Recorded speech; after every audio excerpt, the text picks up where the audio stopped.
Hello everyone, and welcome back to the final episode of Alien Vendetta.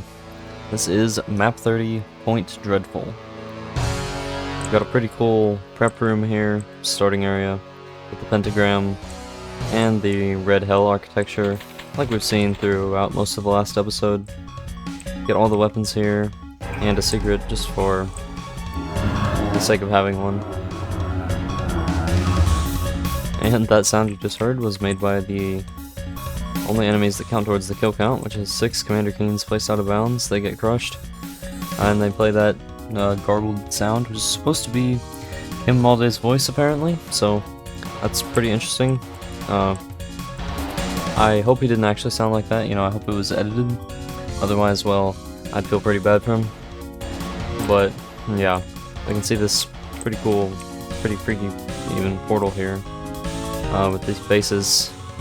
I've seen it used pretty frequently in these past couple maps, honestly. It's not a texture that I think is used too much, but I guess Alien Vendetta makers liked it, so yeah, we can head through the portal, and it's an Icon of Sin map, like I mentioned at the end of the last video, so this switch here lowers this invisible platform, and you gotta shoot rockets into his brain in classic fashion, just like Doom 2. So I think about now is the timing. Nope, a little too late. And there's 3 items to grab as well. 2 soul spheres, and then there's a mega sphere in front of his face that you've got to grab as well, since I'm going for the items. And these switches here lower these lifts. The one at the bottom is pretty annoying in my opinion. It's pretty hard to catch. Did I just hear another pain elemental? I think I did. You also need to watch out that you don't get telefragged. Maybe I had another pain elemental? Yeah, I did. Okay, well. Don't have time for... Okay, well, thankfully the pain elemental died, that's what I care about. Shoot, like now, I think? Yes, okay. It's 3 shots to kill him, just like Doom 2. Another pain elemental? You gotta be kidding me. These guys are pretty rare. Okay, I think it's time for the BFG. I want to pick out, yeah, the Rev as well. And the Mancubus would be nice. I'll grab this. And yeah, this lift is really hard to make it to on time. So pretty much anything blocks you, you will not be able to make it. But these 2 are fine. And look at this, another pain elemental. And I almost got telefragged. It's just the run of pain elementals. I don't know what the percent is for pain elemental, but I mean, I know it's lower than imp. Because imp is the highest percentage. It's like 20-ish, I think. Don't like the Arachnotron much either, but now, yep. Okay, so one more good shot. I'll do him in.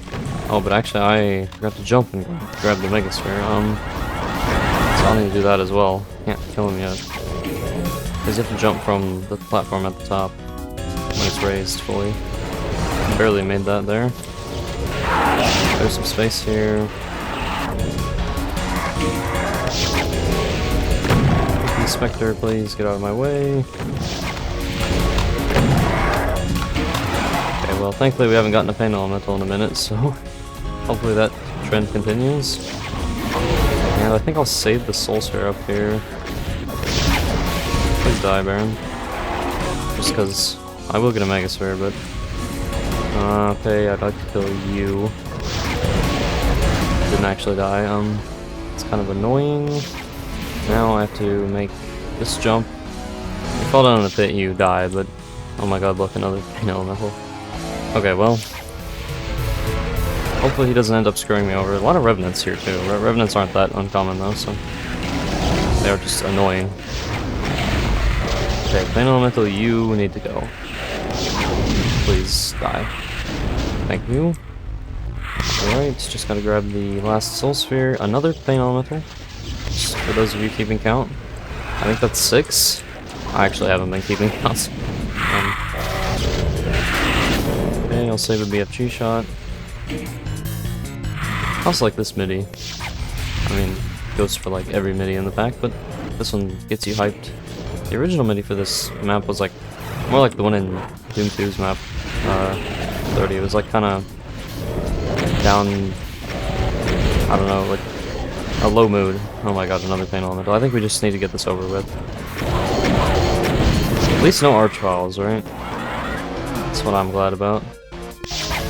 Okay. Hopefully I hit this. How did that lost soul get there? Who knows? Because the big boss is dead. Alright. That was Point Dreadful by Anders Johnson, the final map, and I can't even talk.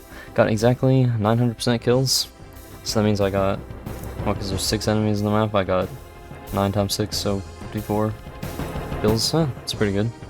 Counting the Commander Keens though, so without them I only got 48, but I mean, I don't know, doesn't matter that much.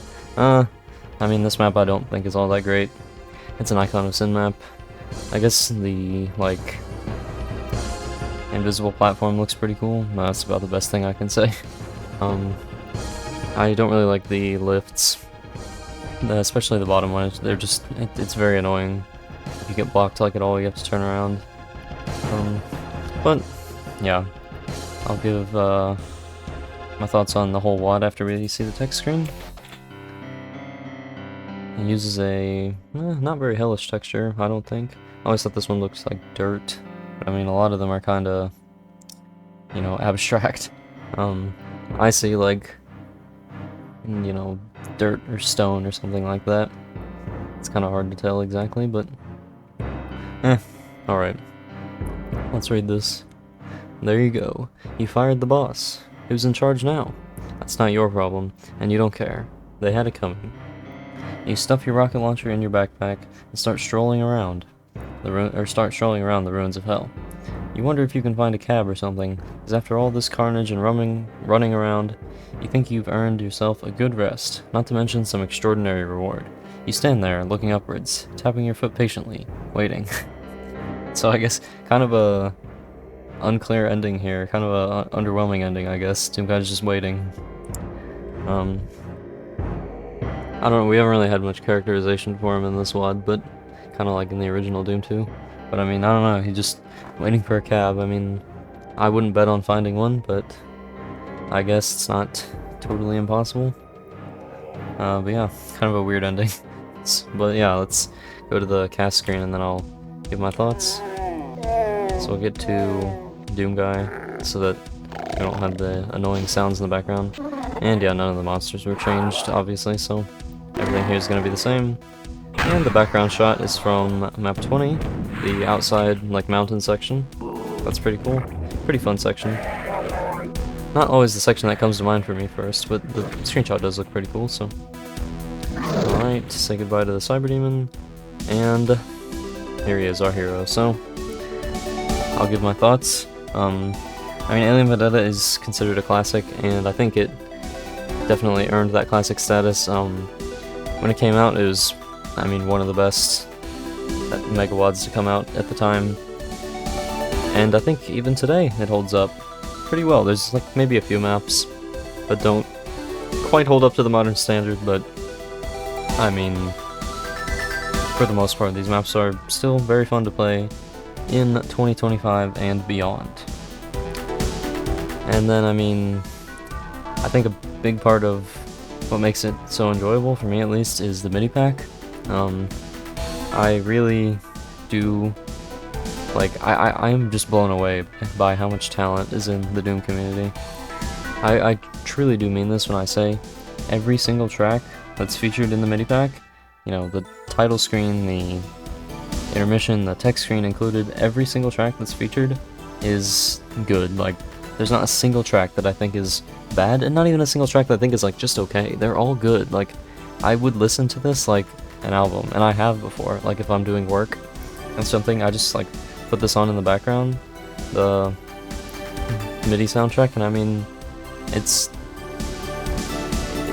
just that good. I mean, I featured every track up in the top corner as, you know, just my little way of trying to appreciate the music. Of course, I don't really have any musical talent of my own, so I feel kind of at a loss here for the words to express, like, why I love it so much, but I mean, the tracks are just really good, and I don't really think there's any that don't fit the maps. Like, they were clearly made with the maps in mind. Like, I think taking the MIDI pack just makes Alien Vendetta, like, a whole step better, maybe even, like, multiple steps better. Yeah, I really do love every single track that was included, and would highly, highly, highly recommend that if you're interested in playing Alien Vendetta, that you play with the MIDI pack. And I mean, I think you should play Alien Vendetta. Like I said, maybe there's like 2 or 3 maps that don't hold up to like the modern standard, but I mean, the MIDI's there to carry you through, so even if you don't like the map that much, I think it's worth playing. The difficulty settings, I believe, are fully implemented on all maps, so if you think ultraviolence isn't for you, then that's fine. I mean, nobody's judging you if you play on, Hurt Me Plenty or Hey Not Too Rough. That's, why the difficulties exist, right? Because people can play them. And then, I would say that, well, in terms of, I'm just like totally losing my train of thought here. Yeah, basically, if you're interested in playing Alien Vendetta, I would highly recommend it, and I would highly, highly recommend that you play it with the MIDI pack. A huge, huge thank you to Cami and all of the very talented musicians who participated in the pack. Like, I seriously cannot express how much I love this. I feel like I've said it 100 times, but I'll say it again. All of these MIDIs are just so, so good. And of course, also a huge thank you to Anders Johnson and everyone who participated in Alien Vendetta. I mean, it's considered a classic for a good reason, like I said. I'm very glad that I got to play it, and very glad that I got to share it with you. So, I made a top 5 list of my favorite maps and favorite MIDIs. It was very, very difficult for me to narrow it down, especially for the MIDIs. When I was like first listing them out, to try and like narrow it down to 5, I just went through and I was like, which tracks do I really, really like? Like, which ones really stood out to me? And I had written down like half of the tracks in the MIDI pack. That's just how good they are. Like, it was so difficult for me to narrow it down, and honestly, on a different day, I might feel differently, but without further ado, let me share my top 5 maps and top 5 MIDIs.